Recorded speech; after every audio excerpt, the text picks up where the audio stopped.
Welcome back. My name is Kylie G, and this morning we're having a fruit and breakfast mukbang. Have you ever moved? Stay tuned, and I'm going to talk about our move from Houston, Texas to the Nashville, Tennessee area. Okay, let's get started. I'm going to start with the avocado because I really love avocado in the morning, and it always makes me feel clean and fresh and good when I eat avocados. I didn't eat a lot of avocados growing up, but now that I know that it's really good for me, I eat it all the time.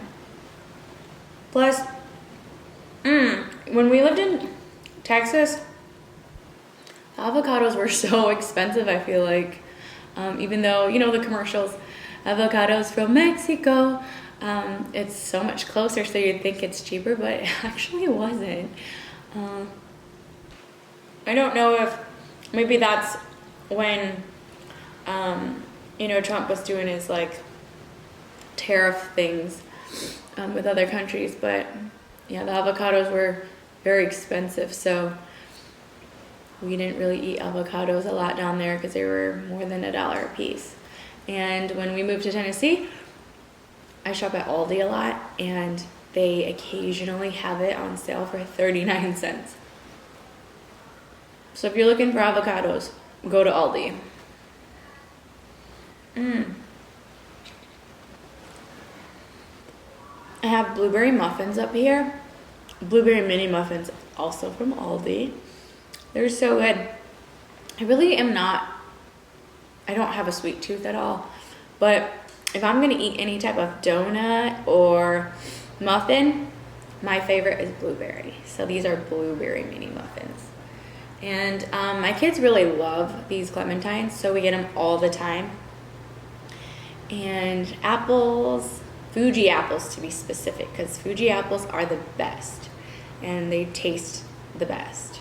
They're also probably one of the more expensive ones, but it's worth it.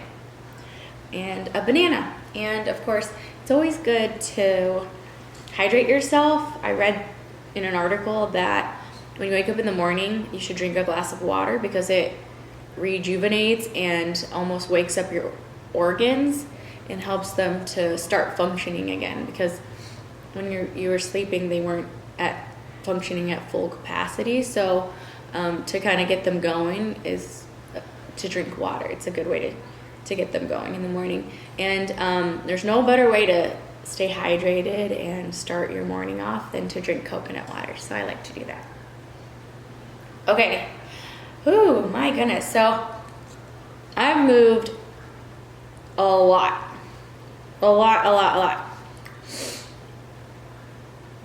After high school, I went to college, and it was about 3 hours away from my hometown. After college, I moved back home with my parents for maybe 3 months, but we went to Thailand. We went to Bangkok to visit my grandma for just a little over a month. And when I got back, I started training a month later. So I guess it was just a little bit under 3 months.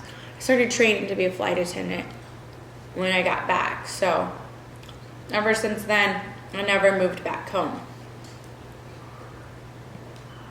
Which I'm glad about, but it was pretty sad too, because my parents probably wanted me to move back, but I never did. So after college, I moved to Atlanta, and then I met someone there, and we got married, had a baby, and we got married and then we moved to the Fort Lauderdale area in Florida, and then I had a baby. I had my first baby, Liliana, in Boca Raton. And then when she was 1, we moved to Houston, Texas. And then I lived in Houston for, gosh, almost 2 or 3 years. And then I split with my daughter's dad and moved to Chicago. I took a different job in Chicago. Still in the airline industry, but just a different position within the company. And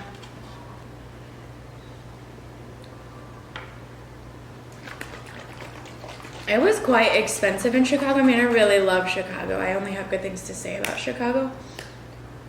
And we actually lived in the suburbs of Chicago called Brookfield and LaGrange, and I really, really love that area. But gosh, the taxes are so high, and it just got to be unaffordable, I guess. So we moved back to Houston, stayed there for maybe 2 years.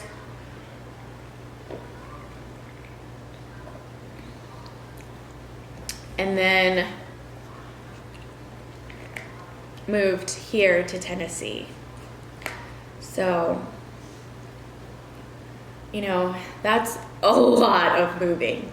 And I wouldn't advise it because it can get pretty stressful. But I do like the fact that I wasn't tied to things and I was able to explore different areas to live. That's one thing I would suggest for my kids, is to explore living in other places, more than one, because the world is so big to live in one place your whole life that, you know, you only get one life, so you might as well just do it and see what it's like. I grew up in a really small town in Michigan, and it was a great place to grow up, and it was really safe. And I only wish that for my kids as well, but I felt like I outgrew the town, and I needed to find myself and discover other things in the world, which is probably why I never moved back.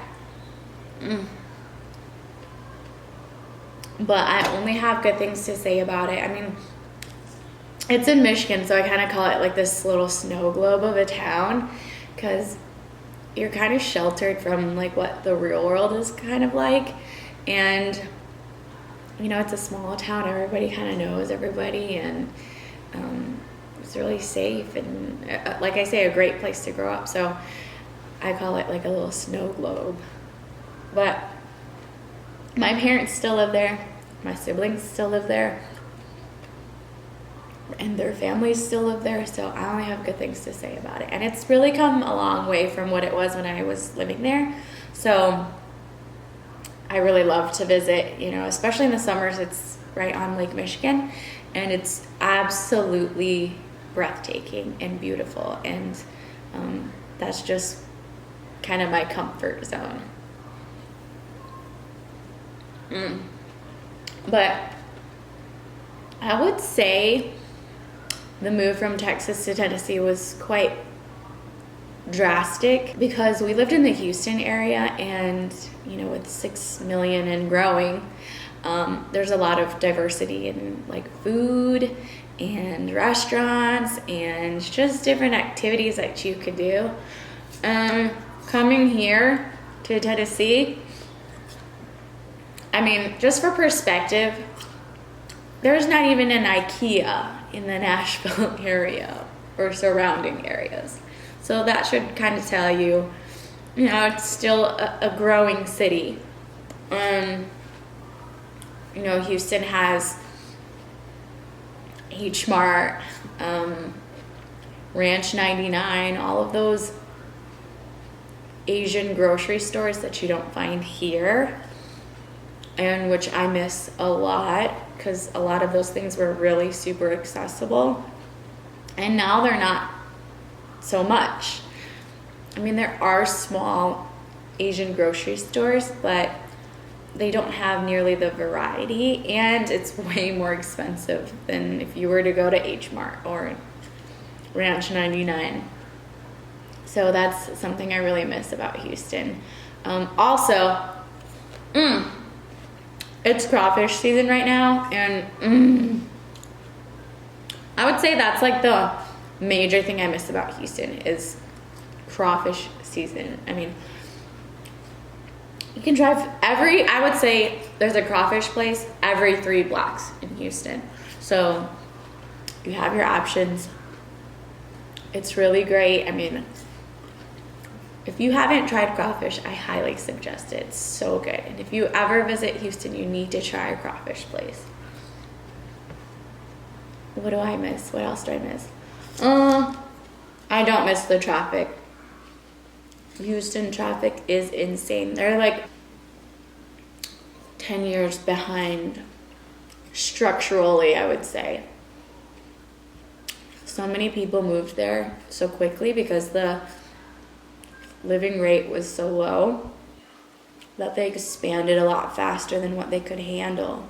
And the roads, there's no public transportation. I mean, there is downtown, but there's no public transportation to take you, from the suburbs into the city and vice versa. So everybody drives, and the roads are already congested as it is.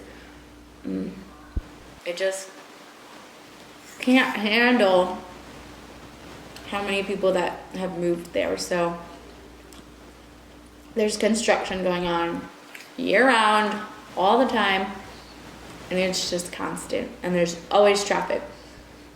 I would say, okay, aside from rush hour in the morning and in the afternoon and lunchtime, okay, traffic usually dies down, right? Houston is to the point where there's no dead time. There's always, always, always traffic. No matter what time you go out, no matter what time of the day, it doesn't matter anymore. It's just that there's too many cars, there's too many people, and the roads cannot handle it. That's just what it's come to.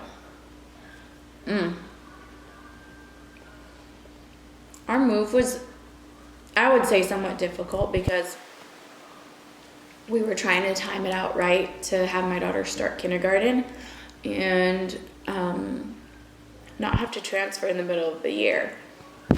My husband needed to transfer locations for his job, and he couldn't submit his transfer yet. So when we moved here, I moved by myself with the kids and our dog Lucy in August, and that was hectic.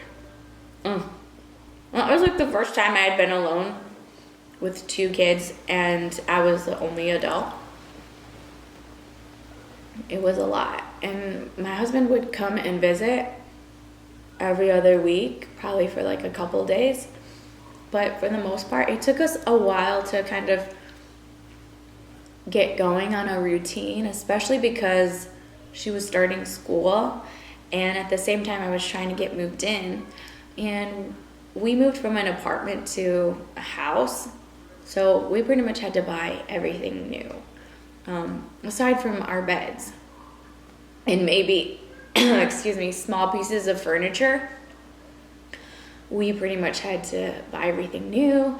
And it's a lot to do by yourself, to order new things, to shop for it, to wait for all the electricity and utilities to be turned on. And it was quite overwhelming. And in this area, we have a lot of military families, and for once in my life I kind of felt what it was like to have to run a household and have your partner gone.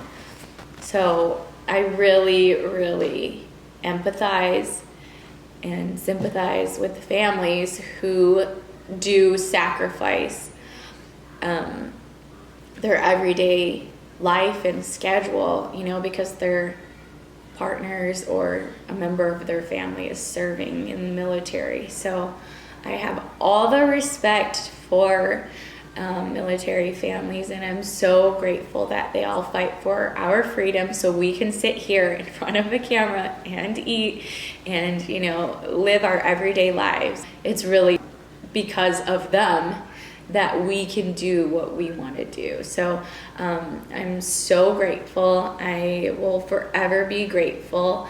And thank you to all the families for their sacrifice and for their service. I like to be verbal about being grateful, especially because I want to show my kids a good example of verbalizing gratefulness. Because, you know, if you're grateful and you have the attitude of appreciation, then you're not going to be discontent. So I want to show them by example to verbalize being grateful for things. So I hope that when they get older, they're able to express that and show how they're grateful and appreciative of certain things, and they don't grow to be entitled and think that things are owed to them. No, you need to work for it, and you need to appreciate what you have, because things could always be worse. Always. I don't know if you guys are like me, but I really don't like when bananas get too mushy. I really love it when they're a little bit hard. And this one's a little bit mushy, and the texture's wigging me out. My son has a weird thing with textures. So when he started eating solid foods, he just didn't want to try anything. And I swear, I made this concoction of oatmeal, organic strawberry jelly. I would squeeze a little bit of his like toddler baby food, you know, that's like been blended. A little bit of superfood, and I think that's it. Maybe like some chia seeds, but I would mix it up, and I swear that's what he ate for a whole year. I mean, it was nice because I didn't have to ever plan to get food or whatever for him, or like think too hard about what I was gonna make for dinner, because he would just eat it breakfast, lunch, and dinner, like this oatmeal concoction that I would make. And he ate it for a year. And I remember the first time he tried something else and actually ate other foods other than my oatmeal concoction. My husband and I, and Jabin, my toddler, well, he was an infant at the time, we were having dinner, and my husband and I got the eggplant parmigiana from Costco, and it was delicious. And I could tell Jabin was looking at us eating it and was interested. So I just put a little bit on my finger and gave him a lick, and he just loved it. And he ate a ton of it, and we were just shocked. Up to that point, he was only eating the oatmeal concoction. So when he tried and then continued to eat the eggplant parmigiana, we were ecstatic. It was crazy. It was so funny. It's so funny observing your baby like go through different stages.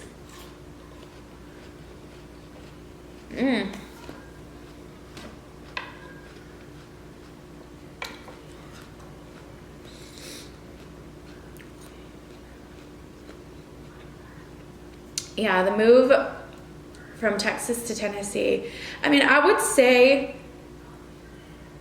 the two states are similar as far as, you know, mentality and stuff, but I just wish that things were more available here like they were in Houston. We originally were going to move from Houston to Dallas, and we were house hunting a lot. Hi, Luz. If you're house hunting in the Dallas area, I highly recommend my friend Talina Santos. She's a real estate agent there, and she is amazing. I'll leave her contact info in the description below if you're interested. Look who came to join us. Hi, Luz. I don't know if you guys have nicknames for your pets, but we call her Goose, because Lucy Goose. And I almost think that she thinks her name is Goose more than it is Lucy. Come here, baby. Say hi. Hi, Goose. Hi, Goosey.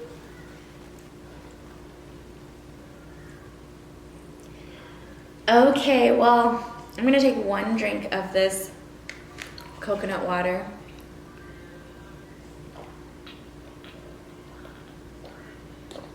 Ugh, that's so good.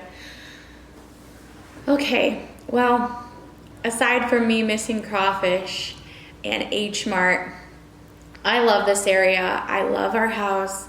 It's still growing. The community is, booming. There's lots of brand new houses and all that stuff popping up. So I'm excited to see what our lives are gonna be like for at least 5 years. We just bought a house, so we'll see how it goes. And I would love to hear stories about where you guys have lived and what the move was like for you, and if you'd ever move to the Nashville area.